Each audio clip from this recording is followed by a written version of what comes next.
Hello, English readers, and welcome to the live read-along of June 2024 at Lydie's Book Club. This month, we're going to read the graded reader adaptation of White Teeth by Zadie Smith. I'm Lydie Bureau, and I'm an English teacher in France. I'm also the founder of Lydie's Book Club, in which I host live readings of adaptations of classics or contemporary novels of English literature, like this one. I tend to prioritize books that are written by women. And once a week, I meet the members of my book club via Zoom to discuss the chapters read over the week. And we also talk about books and learning English in general and other topics. This month, I will host 10 live reading sessions on Instagram. That will be also accessible on the Ladies Book Club YouTube channel and on Spotify as well in the podcast Reading English. And in addition to this 10 live reading session, I will also host 3 live workshops on White Teeth. These workshops will be hosted on Zoom on 3 Saturdays at 9 a.m. CET, Central European Time, or Paris time. So to have access to the workshops for free, you have to become a member of the book club. So make sure you subscribe now and that you secure your place for the live workshop. You can find all the dates on my website by clicking on the link in the description of this video. I can already say that the first session will be this Saturday, 15th of June, and we will discuss the chapters 1 to 5 that we're going to read this week. There is a little change of plan because I try to be to respect as much as possible the dates that I schedule for the live readings. But like today, sometimes things happen during the week and things that I couldn't plan beforehand. So there is a slight change for chapter 5, for the live reading of chapter 5 that I was meant to do on Friday, 14th, this Friday. Unfortunately, I would not be able to do any live on Friday, sorry. So on Thursday, I will read 2 chapters, chapter 4 and 5. So that makes 9 live reading sessions instead of 10. Sorry about the little change, but yeah, those things happens, unfortunately. I hope that you still be able to join us, or anyway, you can always rewatch those live readings here on YouTube. Anyway, right, those information are more for people who are joining the live on Instagram and have a more direct experience and share your views instantly as we read. Today we are going to read chapter 1 together, and if you'd like to know more about Zadie Smith's work and her novel White Teeth, this one, so that's the adaptation, and this is the original book. So there are about 500 pages here. Well, it's a pocket version, a paperback version, and here is, so you can see the big difference between the 2 books.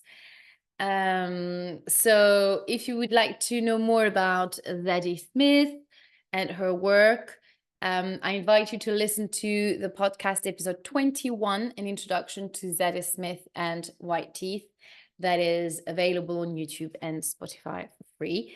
So you can just listen to these podcast episodes, and if you like it, click on the thumb, or review the podcast also on Spotify if you enjoyed the content. Yeah. Right, let's get started. It's getting late today, so we are going to start now. And I'm going to pass the little text note about the author and about the story. I let that for you to read in your own time. There are a few information that that will help you a better understanding of the novel. So that can be a good addition to listen to the listening of the podcast that I created, that I posted. So listen to the podcast and then read that as well, so that you will have a full context, a good understanding of the context of the novel, and some information that will help you in the understanding of the novel. So I let you read that for you to do this little homework yourself. Okay, so I'm going to start with chapter 1, The Strange Second Marriage of Archibald Jones. What is past is future. Early in the morning on New Year's Day, 1975, a man dressed in grey sat in his car in Crickerwood. Archibald Jones, known as Archie to his friends, had his head on the steering wheel. As the car slowly filled with engine fumes, he was hoping that death would not be too painful. In his left hand, he held his army medals, and in his right hand, he held his marriage certificate, because he planned to take his mistakes with him. Archie had flipped a coin, and he was ready for death. In fact, he had planned it. He also knew that Crickerwood was not a place that a man usually came to die. It was more like a place that a man came through to go to other places in London. But for Archie, it was right that he should die on this horrible city street where he now lived alone at the age of 47, in one-bedroom flat above a fish and chip shop. He had not written a note to explain why he was doing this, and right now, all he wanted was a bit of silence, a bit of shush, so that he could think. Not that there was much to think about: a boring childhood, a bad marriage, a dull job with no future. There was the war, of course, although he had only been in it for its final year. He and his old friend Samad Iqbal, they had some stories to tell, but no one really wanted to know about the war anymore. After he came home, here they talking about the Second World War. So we are about 30 years after the Second World War. So he is, how old is he? 47. So you see, he was a young man when he was in the war. He was not even 18. So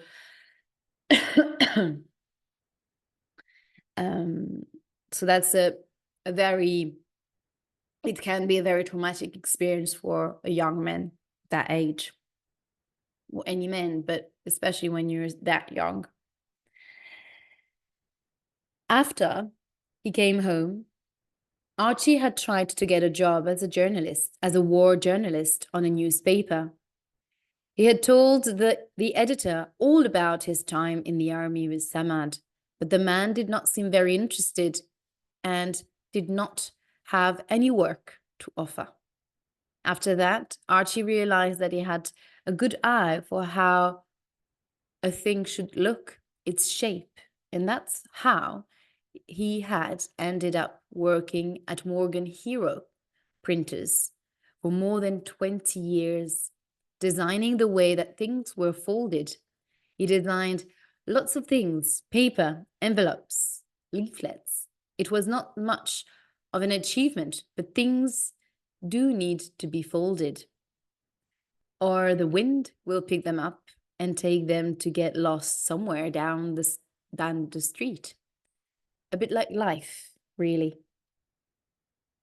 So here there is a nice parallel between the folding of the leaflet and well, Archie's job and life itself.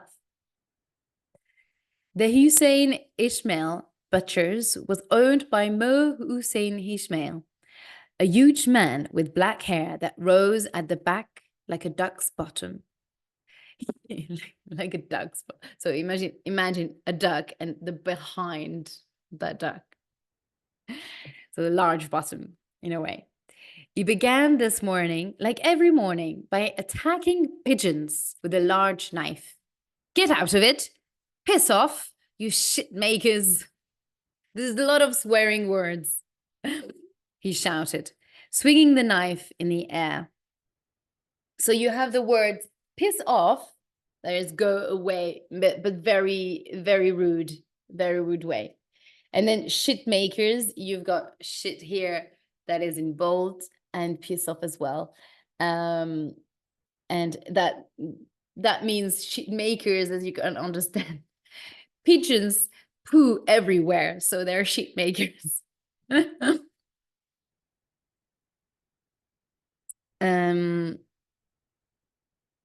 So there is a lot of humor in this novel, as you can already understand.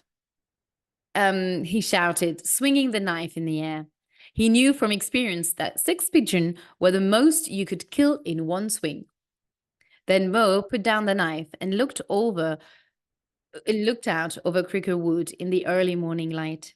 He looked at the unwanted sofas in the street used by drunks, the cheap cafes and the taxis, which were all covered in pigeon shit. He knew it. The shit is not the shit, he said to himself for millionth time.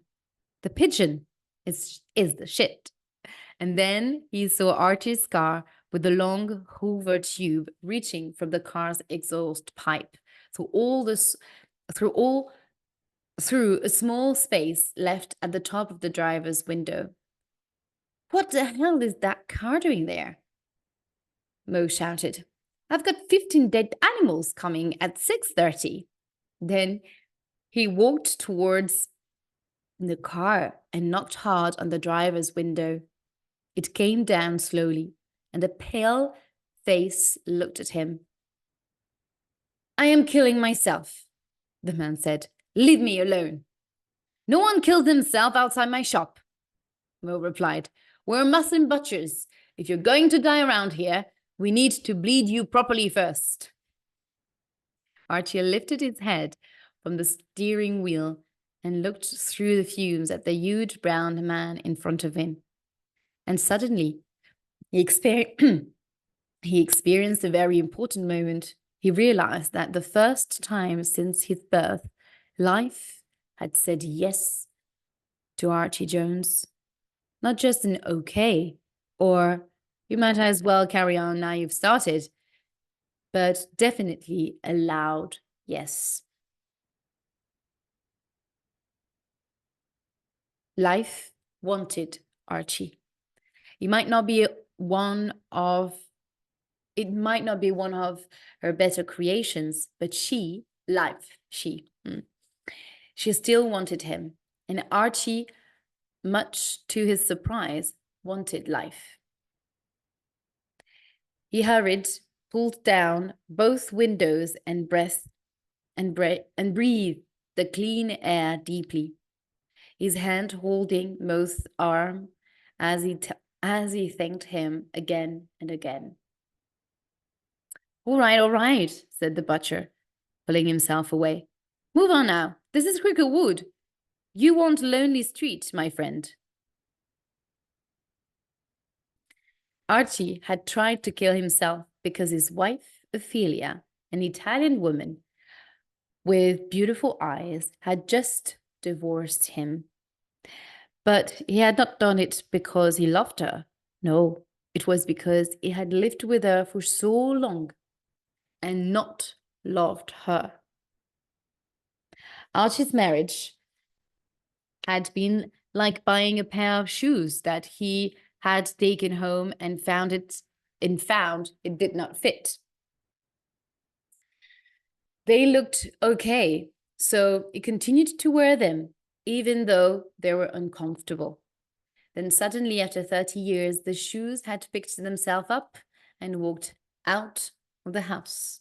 So here it's an image saying that basically it's his wife left him one day. It had begun well, of course, like they always do. So there is, you've got some flashbacks here. So here we are back in, in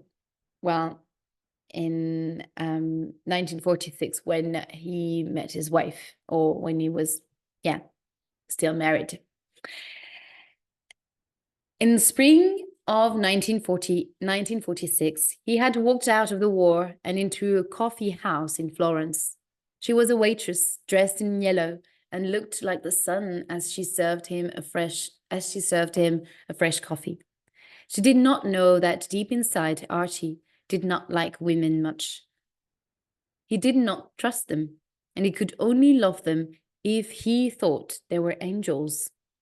He did not know then that Ophelia had two mad aunts, and an uncle who talked to vegetables, and a cousin who wore his clothes inside out. So they got married and moved to England, and she quickly realized her mistake. He drove her mad, and her angel's wings were soon packed off to the garage with all the other things that Archie had promised to mend one day in the future. Among those things was a broken Hoover. Hoover is a machine to, it's electric, and it's a machine that cleans the floor. Later, the same New Year's morning, Archie drove around Kilburn in his car. So now we are back to the present time in 1975. Later that same New Year's morning, Archie drove around Kilburn in his car with his head hanging out of the open driver's window. So this is how it feels when someone saves your life, he thought. He felt that he was being led to a completely new life. Usually women cannot do this, but some men are able to leave a family and a past. They just shake them off like an unwanted coat and move quietly back into society as changed men. He drove past his flat and came to a fork in the road. A fork is when you've got two roads. You are at a crossroad, basically, where you have to take right or left. That's a fork. Then he went to an era he had never been before, Queen's Park. Suddenly, he saw a bed sheet hanging from a window. On it, someone had painted a sign, "Welcome to the end of the world party." Archie stopped the car and got out. Then he went to the door and knocked loudly. Tim Wesley, more usually known as Merlin, finally heard Archie's determined knocking through the fog of sleep and lifted himself off the kitchen floor. He walked around lots of sleeping bodies and made his way to the door. Then he opened it to see a middle-aged man in grey. "What do you want?" Merlin asked. "Are you here to sell me something or to talk about God? Because I'm not interested." and he tried to shut the door. Archie shook his head and stayed where he was. I saw your sign, he said. Merlin lit a cigarette and smiled. Then he looked up at the sheet. Yeah, sorry, man, he said. That was a bit of a disappointment, or a good thing. Depends on how you see it. A good thing, said Archie. Definitely a good thing. I was just driving around looking for somewhere to have another drink. It's not been a great morning. When I saw the sign. So I flipped a coin and thought, why not? The party's nearly over, man, Merlin replied. And this is, well, you know, a squat. They're not really they're not really your kind of people. Bit young. But then he looked again at Archie, who was smiling back at him, and then he shrugged. Well, why not? It's New Year's Day. Come on in. Archie moved past Merlin into a long hall with 4 rooms opening into it. There were stairs in the middle and a door to the garden at the end. The floor was covered in sleeping bodies, empty bottles and cigarette ends. In some of the rooms, he could see people kissing or feeding babies or being sick. All things you expected to find in a squat if you read the papers. He thought about joining the people kissing. He had all this new time to use, lots and lots of it. But decided he wanted a drink instead. He went to the kitchen and poured himself a glass of beer, then sat with 2 black men and a Chinese girl. A few hours later, he could not remember a time when he did not know Clive or Leo or Wanzi, and by 11 a.m., he loved them all very much. There were the children he never had, at least until midday, when they started to argue about the war. And suddenly Archie found himself sitting at the bottom of the stairs with his head in his hands. He would have left and forgotten all of it, except then something happened by accident. That accident was Clara Bowden, who just at that moment chose to walk down the stairs. Cheer up, boy. I don't know if I'm not sure if I'm doing the right accent, but anyway, no, I don't think. But it's in italic, so it's BWOI. So it's a way that Black people would speak at the time. So there was a boy. It might never happened. I think it already has, Archie replied and shrugged. Then he looked up and the cigarette had that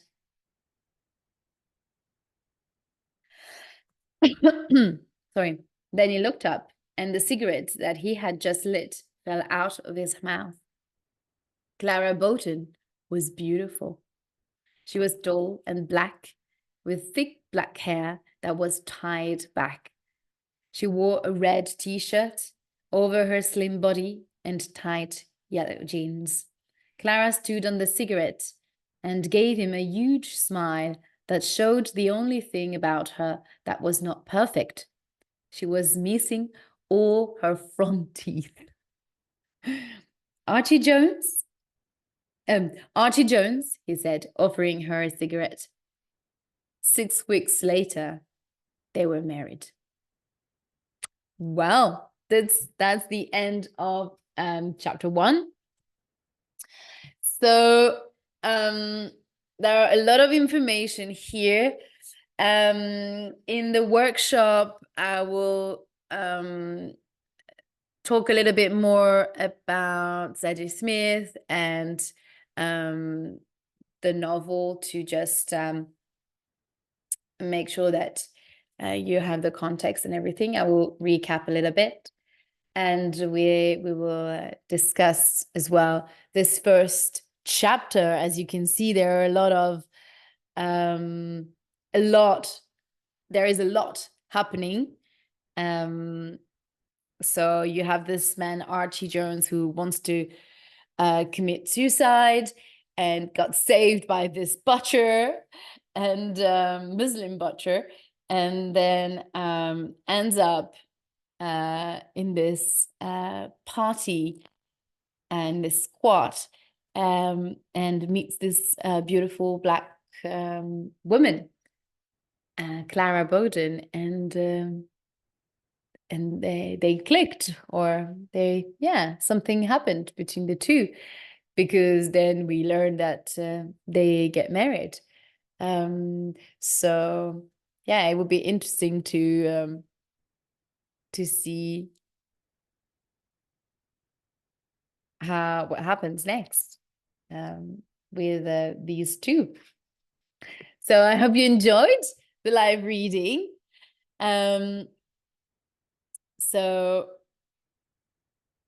as I mentioned, we will discuss more in detail this chapter or the chapters during the workshop. So make sure that you subscribe to the book club membership to have access to the 3-part workshop on white teeth for free. Also, you can have now access to the workshop, to the 3-part workshop of Jane Eyre as well. So you can purchase the workshop, the 3-part workshop, and watch the replay of the 3 sessions on the reading of Jane Eyre. So last week we finished the last recording of the live workshop on Jane Eyre. So you can now have access to the videos on my website. You just have to purchase the workshop on my website. In the store, you just click register now, and then you just have to enter your email address, and then you will get an email in which you will be able to log in, and it's going to be the same login that you used when you registered to purchase the workshop. And then you have a direct link to the 3 videos, and you can watch at any time the content of the 3 workshops. If you have any more questions, feel free to send me an email, or either a message on Instagram, and I'll be happy to answer any of your questions. I wish you a beautiful end of the day, and I will see you now on Wednesday. So no live reading tomorrow. I will see you on Wednesday for the live reading of chapter 2 and 3. And I wish you a beautiful evening. Bye. Bye-bye.